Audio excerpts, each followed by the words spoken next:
The Facebook ads learning phase is something that has really perplexed a lot of Facebook advertisers over the last couple of years because initially it was thought to be something that had such a massive impact on the performance of your campaigns, and it was a way that you can kind of get a peek into what the ads algorithm was doing with your campaign. So typically it shows up over here in the delivery column and it either says active or after 7 days, if you don't exit the learning phase, it usually says limited learning. And for many years, from my conversations with product managers and different partners at Facebook, they made a big deal about it. Nowadays, I don't hear as much about it.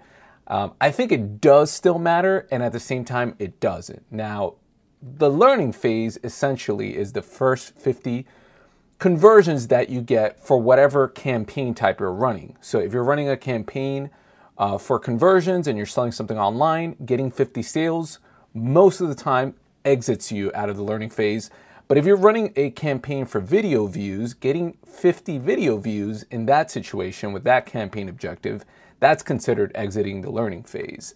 And the idea of this is that it's the period that the algorithm is going through to figure out who's the audience that's going to be most responsive to that campaign objective, which most time for performance marketers is going to be sales or generating leads online. So if your campaigns are actively exiting the learning phase, then that's great. That means that you're seeing a lot of results, you're getting a lot of conversions, you're making money, and you're scaling your budget. If you're watching this video because you have limited learning within the delivery column of your campaign and you haven't exited the learning phase and you're wondering how much of an impact is this having on your campaign, let me tell you, it can be quite mixed.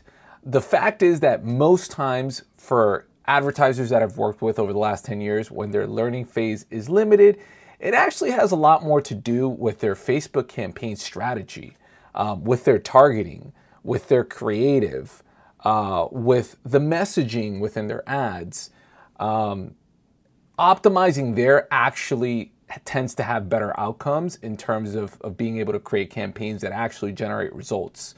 I've seen campaigns that never exit the learning phase and clients still see successful conversions for both e-com and lead generation. And a perfect example of that is that if you're selling like a high ticket item, like a $10,000 product, and maybe you're not getting conversions, you're not getting 50. It might be hard for you to scale and get 50 conversions a week. But maybe you're getting 10 conversions a week, and out of that, maybe you're selling 3 or 4 people on a $10,000 product.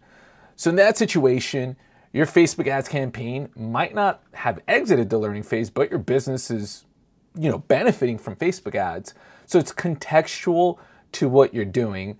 And the fact is that I've, again, ran campaigns where I haven't exited the learning phase and my ROAS performance and my cost per lead were fine. And there's been situations that I have and it's been similar. So to what degree does the learning phase really represent the full potential of the conversion campaign you're building? That is really unknown.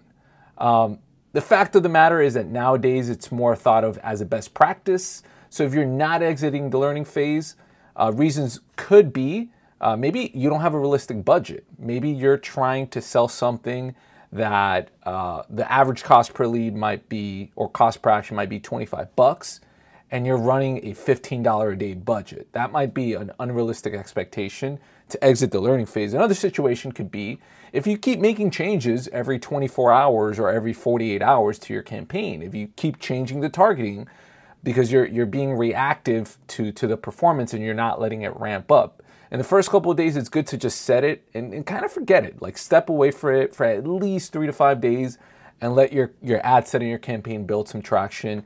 And if you're making changes all the time, there's certain changes you can make. Facebook actually calls that a significant edit. And if you're making changes to targeting, ad creative, if you change the conversion rate, all those things are going to reset the learning phase. It's just going to confuse the algorithm. So doesn't matter. Less so in 2023 than it has in the past. But if you are having issues with the learning phase, I would actually recommend you to first take a look at your budget, make sure it's realistic. Second, stop making all the changes. And then third, go back to your actual creative and to the ads and look at your messaging and your website and your your product or service positioning, and make sure that they actually are compelling in context of all the noise and the competitors that are out there trying to go for that same audience. So I hope this video has helped you out. And as always, if you liked the video, make sure to give it a thumbs up and subscribe. And as always, I will see you in the next one. Peace.